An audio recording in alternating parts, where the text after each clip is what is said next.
Bem-vindo ao Justiça Cidadã, o programa que leva o juiz até a comunidade. Justiça Cidadã é um programa semanal que trata dos temas de direito da atualidade e é realizado em parceria da APAMages, Associação Paulista de Magistrados, e o Jornal Diário de São Paulo. E como sempre, nós temos um convidado muito especial hoje. Quem vai conversar conosco é o Dr. Regis Fernandes de Oliveira. O Dr. Regis é desembargador aposentado, foi vice-prefeito de São Paulo, deputado federal, é professor titular da Universidade de São Paulo, na área de Direito Financeiro, e também foi presidente de várias associações das carreiras jurídicas. Ele foi presidente da APAMages, que é a Associação Paulista dos Magistrados, da MB, que é a Associação dos Magistrados do Brasil, e também da FLAM, a Federação Latino-Americana de Magistrados. Dr. Regis, seja muito bem-vindo ao nosso programa. É um prazer. Conversa também hoje conosco o Dr. Jaime Martins de Oliveira Neto, que é o presidente da Associação Paulista de Magistrados. Tudo bem, Dr. Jaime? Tudo bem, muito obrigado. E o nosso tema hoje é um tema de muito interesse, principalmente do seu, a reforma política. Você deve estar vendo em todos os jornais, todos os telejornais, todo mundo comenta sobre a reforma política, a necessidade da reforma política. E o que é a reforma política? É isso que nós vamos conversar hoje com o Dr. Regis. E para conversar, começando por esse tema, acho que antes de mais nada a gente precisa entender um pouco sobre o que é o Estado. Também se fala muito que o Estado não pode interferir na economia, ou o Estado deve interferir na economia, o Estado não pode interferir na vida do cidadão, ou ele deve interferir na vida do cidadão. Então, Dr. Regis, para a gente começar essa nossa conversa, o que é o Estado, afinal? Bom, isso tem uma grande discussão, uma grande controvérsia, né? Como é que nasce o Estado, para que o Estado serve. Há algumas teorias a respeito disso, mas vamos partir já do Estado moderno. Quer dizer, existe, pouco importando como ele nasceu, como a história do Estado, digamos, e hoje o Estado, em princípio, serve para atender ao cidadão, para prestar serviços públicos, para proteger o cidadão, para dar a ele segurança, saúde, etc, etc. E, segundo dizem os autores, faz-se um pacto. Esse pacto é a Constituição da República. Então, os constituintes se reúnem, erigem um texto formal e consolidam no Estado aquilo que o Estado tem que fazer. Como nós somos um Estado federativo, né, para que o telespectador saiba bem o que é, quer dizer, nós temos dois tipos de Estado, o Estado unitário e o Estado federativo. O Estado unitário é um só que comanda e esparge suas ordens, suas determinações para todas as unidades inferiores. Aqui nós temos a União, os Estados-membros, todos os Estados, e os municípios, que é o chamado Estado federativo. Ou seja, cada um deles, tanto a União, quanto os Estados, quanto os municípios, tem suas competências próprias. Esse pacto, que é consignado na Constituição, estrutura o que cada um vai fazer. Então, ao município, o que cabe ao município fazer? É o ensino municipal, a saúde municipal, o transporte coletivo, a limpeza, etc, etc. Não pode passar disso. Tudo que diga respeito ao seu limite territorial. A partir daí, nós temos uma segunda etapa, que são os estados. Então, São Paulo, Minas, Paraná, Pará, etc, etc. O que cabe a cada um deles? Cabe também a prestação de atividades, ensino, ou educação, saúde, dentro de outra esfera. E cabe também dispor sobre aquilo que ultrapassa o âmbito do município. Então, um ônibus que vai de uma cidade, de um município para outro, ou seja, intermunicipal, quem disciplina isso é o Estado. O município não pode, porque o município não tem competência para disciplinar o que vai se passar fora do âmbito territorial dele. Então, o Estado tem as suas competências próprias, que estão acima, eventualmente, do município, não acima no sentido de superioridade. Por exemplo, quer se eleger um local para colocar um presídio. Vai ser em algum município. O Estado é composto do território de todos os municípios. Então isso vai ser colocado em algum município. O município pode não querer. O município pode fazer uma lei dizendo, não, eu não quero isso aqui. Mas não importa. Prevalece a vontade do Estado. O Estado que cabe cuidar da segurança pública, que vai dizer onde ele vai colocar o presídio. E acima disso tudo tem os interesses nacionais. Então a representação externa, a Polícia Federal, que está tão em voga ultimamente, pela ação que tem tido, A ela cabe a pesquisa de fronteiras, tráficos internacionais, tráfico de brancas, etc., tráfico e controle de crimes que ultrapassem as fronteiras do país. E também dentro, que devidamente definidos em lei, é o que cabe à Polícia Federal. Tem a Justiça Federal, da mesma forma, crimes ou ações que digam respeito à própria União. Então, dentro de um Estado federal, tem as unidades, cada uma delas com a sua competência própria, e isso é estabelecido numa Constituição. Cada competência está lá, e aí a gente, então, pode haver eventualmente um conflito de interesses, não de atribuições nem de competência, mas de interesses, entre um município e um Estado, um município e outro município. E aí existem todas as formas positivas de solução dessas pendências. Isso é o Estado. Para que serve? É para isso, para prestar serviços ao cidadão. Doutor Regis, aproveitando esse tema da federação, o senhor que tem muita experiência, passou praticamente pelos 3 poderes, o senhor acha que esse modelo federativo atual é um bom modelo para o Brasil? Ou nós poderíamos ter municípios mais fortalecidos, estados um pouco mais fortalecidos? Porque nos parece que a União concentra muito os poderes e os recursos. E desde a reforma de 88, muito se transferiu a município, muito se transferiu a Estado, mas especialmente a município, de deveres, de obrigações, sem o correspondente recurso. O senhor compartilha desse pensamento ou acha que não? O que eu acho é o seguinte, todo mundo fala em reforma política, reforma tributária, em reforma não sei do que, nada disso se faz sem um novo pacto federativo, nada. Porque enquanto eu não souber o que cabe ao município, o que cabe ao Estado e o que cabe à União, fixar isso aí, nós não temos como falar em reforma tributária. Eu só posso falar em reforma tributária para saber o que o município vai fazer e o que o Estado vai fazer. Bom, extinguir a federação não é possível, porque isso é cláusula pétrea, ou seja, para o ouvinte nos acompanhar, como o mundo é muito maleável e as coisas mudam a todo instante, nós temos que ter também legislação maleável, a legislação tem que estar andando atrás do prejuízo do tempo.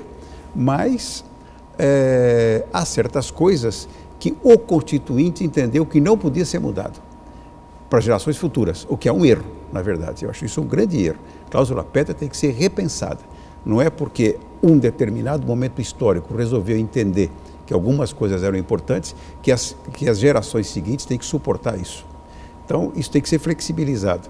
Mas o problema da federação é a cláusula pétrea. Então, não podemos nem mexer nisso. Mas eu acredito que não seja o ideal, não seja o modelo ideal, a não ser e salvo se forem dadas maiores competências ao Estado e aos municípios em detrimento da União. Porque hoje nós não temos uma federação, na minha ótica. Nós temos um Estado unitário descentralizado. O Estado é unitário, está tudo na União. Todo mundo está à expectativa de como vai ser esse próximo governo, o que vai virar isso. Ninguém está preocupado com o governo do Estado nem com o governo do município.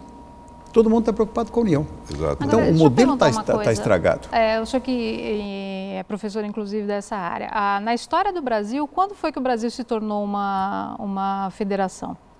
O Brasil tornou-se uma federação no exato instante que proclamou a República. Quer dizer, na época do Império ele não era federação. Não era federação. O Brasil tem esse vício, na verdade, né? Há um escritor, Viana Mug, que escreveu sobre a nossa história e faz uma comparação entre a Federação Norte-Americana e a Federação Brasileira. E lá, por que funciona lá? Porque lá criou-se uma efetiva federação com competências próprias do Estado. Lá, os Estados eram soberanos, os Estados-membros. Quando se participou na na Declaração de Virgínia, 1756, um pouquinho antes da libertação dos Estados Unidos, quer dizer, eram estados independentes, era uma confederação de estados. Então eles, na verdade, se uniram para formar um outro estado. Eles se uniram para formar um outro estado. Aqui não. Aqui sempre foi um estado unitário. Começo da colonização, com Portugal, depois Reino Unido a Portugal e Algarves, depois vice-reino, depois reino, império, e sempre sob um comando de alguém. E quando se criou a República e, por consequência, a Federação, por um decreto de Deodoro da Fonseca, né, criaram seus estados. E não se deu competência a nenhum desses estados. A competência continuou na federação. E esse é um vício que nós trazemos do passado. E em algum momento na época da República, os estados tiveram uma maior autonomia ou sempre foi assim? Os estados nunca tiveram essa autonomia efetiva de poder legislar sobre o que quisessem, sempre foram subordinados. Ainda que se tivesse sido dado um pouquinho mais de atribuições para eles, eles não sabem exercer. Veja, é um fato muito curioso. Eu fiz uma palestra certa feita na Assembleia do Estado sobre exatamente as competências dos estados. E no próprio Código, na própria Constituição, está estabelecido que cabe à União legislar sobre processos, cabendo aos estados legislar sobre procedimento. Não há uma norma procedimental que eu conheça dentro dos estados, para dizer como é que é feita uma execução, como é que é feita isso dentro do processo. Porque o que é o processo? O processo é o contraditório. Quando não há contrariedade, você pode dispor, o rito procedimental, você pode pôr, a Corregedoria Geral da Justiça dispõe sobre o procedimento a todo instante. Qual é o livro que o cartório de notas tem que ter, como é que ele deve ser escriturado, isso tudo. Isso é procedimento. E procedimento, o município não há nenhuma norma, o Estado não me consta que tenha editado até hoje nenhuma norma procedimental. Pode editar normas sobre procedimento tributário, sobre procedimento administrativo, procedimento judicial, e não tem. Então os estados não exercem, na verdade, a sua competência plena. Eles ficam, por quê? Porque corre o risco de a todo instante a União dispor a respeito. Então a União cabe de legislar sobre normas gerais. E isso é de uma amplitude total, né? E a norma específica é do Estado. Isso está escrito também na Constituição da República. Isso então aconteceu, o Estado está torto. Isso aconteceu com a lei dos juizados especiais, porque a União tinha competência só para as normas gerais e acabou disciplinando todo o sistema. Pois é. A própria licitação também disciplinou todo o sistema. Mas é esse que o senhor está falando que é o vício da cultura que provavelmente vem da origem da formação do Estado republicano e federativo. É o vício de ficar esperando o que a União vai fazer primeiro, para depois fazerem os Estados. Por quê? Porque para a União interessa isso, que cria uma estrutura de dominação da União sobre os Estados. Porque os Estados, veja aí, nós estamos com um problema hídrico. O que acontece? Tem que pedir dinheiro na União. Isso não deveria ser assim. O município tem um problema, o município tem que ir para o Estado vai pedir para a União, ou o município vai direto na União. Ficam aquelas verbas todas à disposição, as chamadas verbas disponíveis da União, né? Que o pessoal vai lá buscar ambulância, vai lá buscar caminhão, vai lá buscar trator. Isso é horroroso, é uma deturpação total de um Estado. Isso não pode continuar assim, com certeza absoluta. Mas em compensação, se não houver uma grande agilização por parte dos municípios, uma grande estrutura de resistência à União e dos Estados também, mas o que acontece? O governador é do mesmo partido do presidente. O prefeito é do mesmo partido do governador. Então acabou. A dominação está feita. Quem libera as verbas a conta-gota é o Estado, quem libera as verbas a conta-gota é a União. Então, uma dominação que está estabelecida e que ninguém reclama. É confortável, de certa forma, mas é odioso para o exercício dos direitos. A União sobrepara sobre todos eles. Bom, né? Agora vamos entender um pouco, então, como é que se dividem os poderes dentro do Estado. O que é exatamente o poder legislativo, o poder judiciário e o poder executivo? O que cada um faz? Então, criado o Estado, estruturado o Estado, nós dispensamos toda a análise e indagação sobre da sua vida, como foi criado, etc, etc. Bom, ele está criado e dentro da Constituição, a Constituição, então, o poder é um só. O poder é único, que significa a possibilidade que alguém tem de interferir na esfera íntima do outro. Isso é o poder, da minha concepção, pelo menos, e eu puxei isso em Santi Romano, que é um grande doutrinador italiano. Se o poder é esse, cabe a cada um, a cada órgão do exercício do poder, exercer a sua atribuição própria, a sua competência própria. Quais são esses órgãos? Dentro da estrutura atual da Constituição, formalmente, pelo menos, nós temos os órgãos do Judiciário, o Legislativo e o Executivo. Eu acrescentaria mais dois aí, que hoje têm absoluta autonomia, que é o Ministério Público e os Tribunais de Contas. Têm competência própria, fazem o que querem, impõem deveres, impõem obrigações, constrangem as pessoas. Portanto, se eles podem interferir no âmbito jurídico do outro, eles são órgãos de poder. Então, o poder é único e os órgãos de exercício são diversos. E aí tem a atribuição de cada um. Isso advém de uma longa história, de uma longa maturação política que se inicia com Aristóteles, com Platão até, que Aristóteles que diz um poder não pode exercer o que o outro faz, então tem que haver isso. De repente veio já na modernidade uma obra espetacular, que é a obra de Montesquieu, onde ele vai dizer: é uma experiência eterna que todo aquele que detém o poder tende a abusar dele. É, pois, imprescindível que o poder detenha o poder. E aí começa, então, uma estrutura de controle, que é o que se cria na Constituição da República. Legislativo, com sua atribuição própria de fazer leis, podemos discriminar isso aí um pouco. O Executivo, que em princípio é o órgão subalterno, que deveria só aplicar as leis, atividade sublegal, não pode extrapolar disso. Então, o grande poder da República é o Legislativo.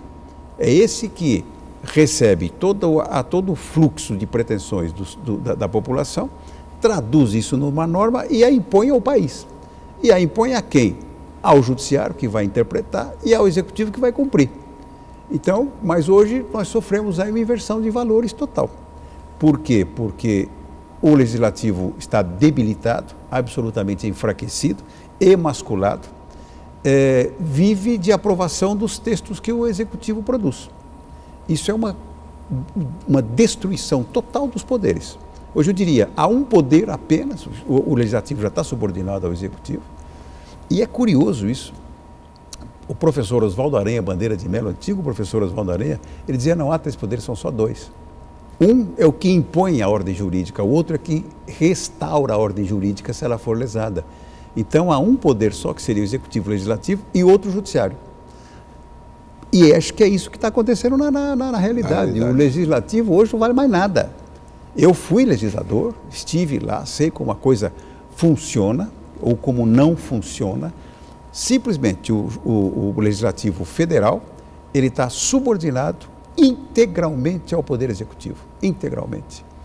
Ele não tem competência para mexer nas normas, nada. Ele simplesmente recebe a norma pronta do Executivo e, eventualmente, quando há muito interesse de municípios ou de setores, aí entram os poderes informais, estou me referindo apenas aos formais, que, pressionados pelos poderes informais, como agricultura, sindicatos, associações de classe, e etc., que pressionam para inserir ou tirar algum texto que foi enviado pelo Executivo. Então, o Legislativo hoje se limita a aprovar normas do Executivo. Ele não tem atribuição própria.